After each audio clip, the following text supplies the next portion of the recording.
So yung konsepto na ginastos, binulsa, at linagay sa bangko ng Vice Presidente, pwede ba sa CIF yon?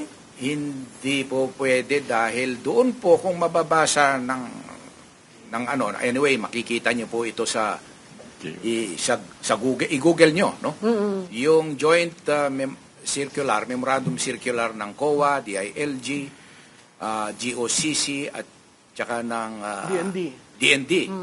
So doon nakapaloob ano yon na number 2015-01, no?